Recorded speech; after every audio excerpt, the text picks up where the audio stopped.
بسم الله بسم الله بسم الله الدين مكبر بسم الله بسم الله الله أكبر بسم الله بسم الله بسم الله الدين مكبر بسم الله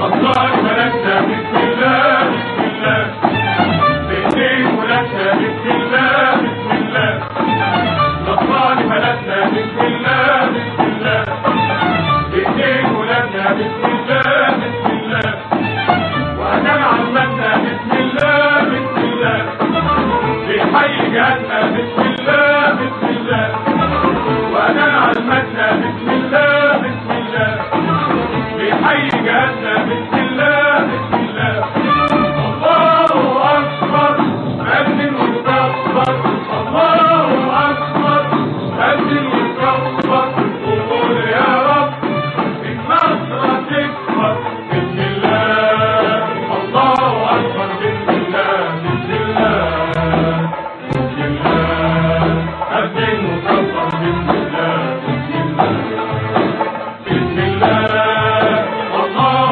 أكبر بسم الله بسم الله.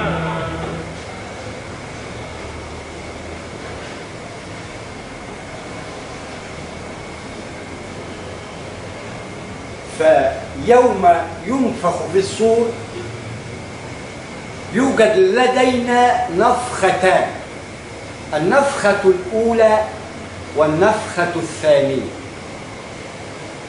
ونحن نشكل لهما محور الارتكاز القائم على هذا الجسد، القائم على مثلث 60 70 فوق ال70 ضف على الله في الدائرة المغلقة في السماء اللي بتشكل لنا مجرة كونية، ونحن هنا عايشين في الذرة بتاعتها اللي مسماه جذور الشجرة اللي بتأتي أكلها في هذه الدائرة المغلقة في السماء.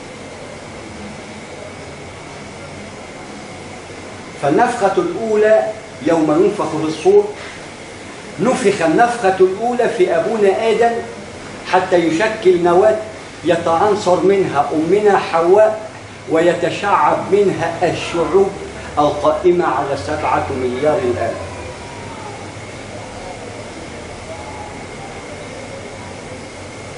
فهنا جسد لنا رب العرش العظيم مثلث عظيم قائم على النفخة الأولى في الصور اللي هيشكل الآن من خلال اللبنة الأولى اللي بتشكل لنا نواة أبونا آدم، ينشق من خلاله ضلع الأعوج أمنا حواء، والأعوج تعني الكثير والكثير وتعني خير الكثير، إلى أن يشكل منا عنصر حتى تستقر الحياة وتستقيم الحياة، وهي سر الاستقامة، لأنها تشكل العقل، هي من تجهز في المطبخ رئيسا للجمهورية أمين، هي من تحضر في مطبخها وزير خارجية يتميز بالسماحة والكلام الطيب ويكون خير رسول، وتربي في مطبخها. ده طبيخ بالتقليد تقدر تستخدمه في المطبخ المسمى بالمثلث الكوني، لديه مطبخ يعد أمة لأنها تعلمه الحركة كيفية الرئاسة لأنه هو اللي هيحكمها وهيكون أمين عليها، تعلمه كيفية السفارة إنه يكون سفير يتميز بسمات قائمة على مصداقية أمام نفسه، لأن الله يراها من خلال الروح الرقيب، والنفس تشكل العتيد وهي على هذا الجسد بصيرة حتى تبصر إلى أين أنت ذاهب. ده مطبخ يسمى مطبخ المثلث الكوني، بهارات العين، متعة العين، لأنه نور، المثلث نور أينما وليت وجهك الكريم، بمقياس ذرة كرمه رب العرش العظيم من خلال النفخ.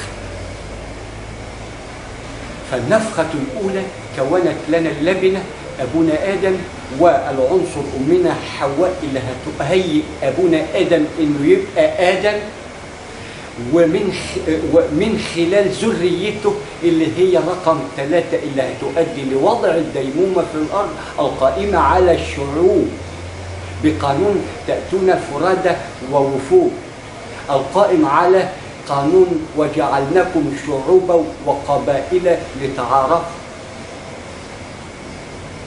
فلا بد أن نحترم الروح النفخة، لأنها هي اللي في الصور ونفخت بالحق. جاء اليوم على أولاد آدم أبنائه يفضلوا ماسكين في آية قابيل وهابيل. ما أنش الأوان مع الطفرة العلمية اللي إحنا فيها، مع مراعاة شوية مية الجرونة زي الخرفان؟ لا حول ولا قوة إلا بالله. هو من يقتص وهو صاحب القصص المبين. إن لم تراه فهو يراك من خلال النفخة البصيرة على نفسك الأمارة بالخير، تقدير العزيز الرحيم بميقات معلوم يسمى ليلة القدر خير من 1000 شهر. وعندما تعي 1000 تجد نواة كاملة مكملة ومحتاجة الأخذ بالسبب علشان نخترق 1000 برقم 1 اللي هيشكل نواة، يشكل لنا نواة يتعنصر منها عنصر ويؤدي إلى شعبة مثلث آخر فوق 1000. يعني ما احنا ما خدناش بالنا من ميقات 99. وعندما عرفنا ببداية الخلق أي النشأة الأولى عرفنا وقال لنا وكنتم أزواجا، يعني وكنتم فيها جمع أزواجا، صفة الجمع أيضا ولكن بشكل ديسكة مضغوطة في زوجين رق يسموا أزواجا 3 يساوي 6، إلى أن تأتي ذرة النار تحلل هذه الديدان المتعفنة القائمة على ترتب مع مراعاة وضع الديمومة. وانظر إلى القبور مع مراعاة الديمومة القائمة على الذرة. صار القبور مرها من فم الخياط. يبقى هنا تحلل الجسد بمقياس مثلث نواة الذرة أن يمر من فم الخياط ويعرج الزوجين. النفس إن كانت أمارة بالسوء فهي تحت في الأسفل، وإن كانت مطمئنة تسكن الوسطية، وإن كانت لوامة تسكن الوسطية. لما فعلت هذا وتتوب. والدرجة العالية الرفيعة المطمئنة، يبقى الخبيثة اللوامة المطمئنة. علنا أن نكون من اللوامة وخير الأمم الوسطية. فهنا نرى المثلث بعين اليقين من خلال البصر والبصيرة، لأن المثلث سحر مبين كما كانت عصا سيدنا موسى عليه الصلاة والسلام عندما ابتلعت سحر كل السحرة المحترفين. ولكن كانت عصا سيدنا موسى عليه الصلاة والسلام أمر رباني تبتلع كل ما هيئ لهم أي شبه لهم بقانون مثلث نواة الذرة. ألقيها ولا تخف.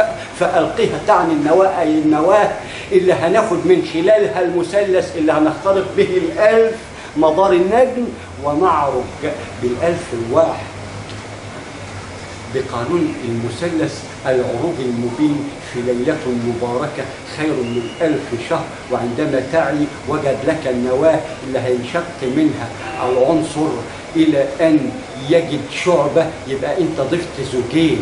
ارجع كده لل99 تجد وكنتم أزواجا 3. عرف أن بداية التكوين تبدأ من الزوجية، لأنه يعلمك بهذا القانون أنه أحد فرد صمد خلق الأزواج كلها.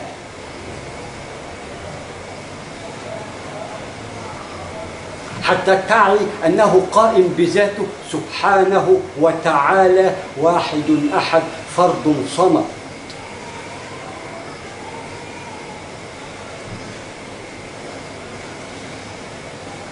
ولكنه وطأها حتى يباركها لنا. نسله المكون من مثلث النفخة المسماه بآدم نواء من حواء عنصر الأبناء رقم 3 الشعب. ومن خلال هذه النفخة تكون منها بنيان مرصوص يسمى مسلمة نواة، اليهودية نواة، المسيحية نواة، وأهل الدين لهم حق الاحترام والتقديس لأنهم يعوا معنى الروح. النفخة الثانية عندما تراها كالمهل من خلال الروح، لأن الروح دي بتريك وجه الله مباشر، ودي اللي ينتظرها أهل اللب اللي بترتعد فرائسهم في ليلة مباركة يدعون الله للأمة بالخير بكل ديانته، والكافر إلى أن يجعلنا سبب ونهديه إلى الصراط المستقيم، لأننا المثلث مكون من نواة، المسلمة اليهودية نواة، المسيحية نواة، بنيان مرصوص يشد بعضه بعضا إلى أن يصل عنان السماء. ولابد أب قبل أن يصل إلى عنان السماء يركز وليس يركز. يركز صفة الجمع على الفئة الضالة المسمى بالكافرة. وإذا أطعمت البطون استحوذت على الأذهان، تفرغوا لك ولعلمك وبقوا لك ساعد مبين.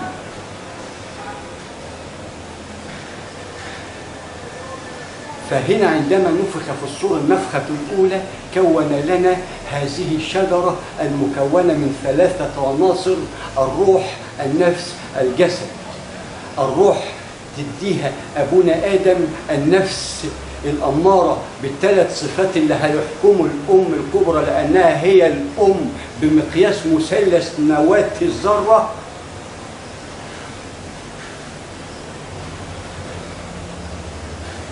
ولذلك ركز المثلث على أن الأب نواة ذكره مرة واحدة والأم 3 حتى بتاع المثلث إن ما كنتش واخد بالك من النواة. أول رب في الأرض بمقياس مثلث نواة الذرة من قبل رب خالق إلى رب مخلوق يكون لنا مقياس حتى نكون له ورثة أرباب الله في الأرض، أي القائمين على الروح والنفس، وننسى الجسد لأنه ميقات مبين ومعلوم 60-70 فوق السماء. ينفخ النفخة الثانية عندما تشكل النفخة الروح اللي انت بتتنفس بها، عندما ترى آنذاك السماء كالمهل لأنها مهل بمقياس مثلث نواة الذرة، فما بالك عندما ترى الروح اللي تجسد لك وجه الرحمن يوفيك حسابك. النفس الأمارة بالسوء إيه موقفها؟ واللوامة إيه موقفها؟ والمطمئنة إيه موقفها؟ هو ده المثلث المحتاج لتدبر في المثلث الكوني العظيم. إلى أين نحن ذاهبون بهذا الجسد القائم على 60-70 فوق 70؟ أنرثها ولا للموت؟ يعني توجد آيات بتقول لك يعني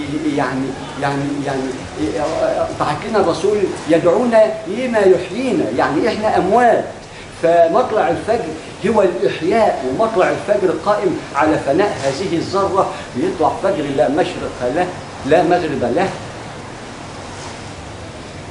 مع مراعاة وضع الديمومة هنا المؤدية إلى هناك. هل امتلأت هل من مزيد وتأتون فرادى ووفود؟ علنا أن نتدبر الحركة الكونية الموضوع فيها بقانون المثلث الكوني المسمى بالديمومة القائمة على زوجين رتق زائد ذرة نار، وهيئت لك 7 مثانة تعمل بقانون الاكتفاء الذاتي.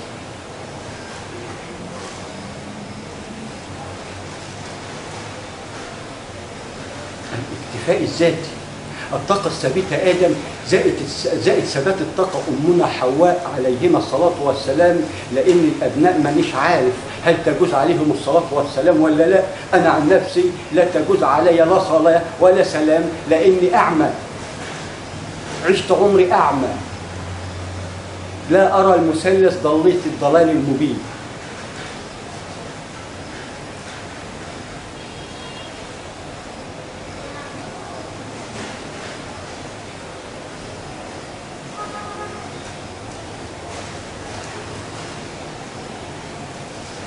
وبقانون المثلث بيقول لك النفخة الأولى يوم ينفخ في الصور شكل لنا الطاقة الثابتة أبونا آدم زائد ثبات الطاقة أمنا حواء يساوي حركة دائمة شعوب، وجعلناكم شعوبا وقبائل لتعارفوا أنكم مثلث قائم على 3 لبنات يبنوا سور في الدنيا، يقام على شجرة طيبة تظللها شجرة طيبة نزرعها احنا هنا حتى تقام لنا في السماء. احنا ايه اللي بنعمله؟ ايه اللي بنعمله ده في انفسنا؟ لان وما كلكم الا نفس واحده. مين يهون؟ مين هاين عليه يشوف اللي بيشوفه حتى وان كان بلا ديانه؟ ومسؤولين نهديه. هو فيه ايه؟ ده المثلث اللي فيه، والمطلوب احنا نجيب.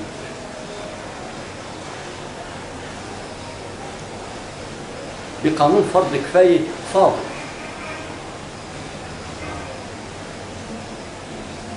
عنده وقت كتير.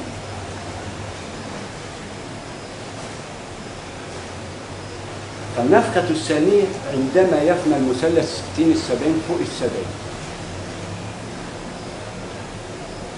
تعرض الروح معها النفس حتى تسكنها ما تستحق من درجة وتعرض إلى بارئها.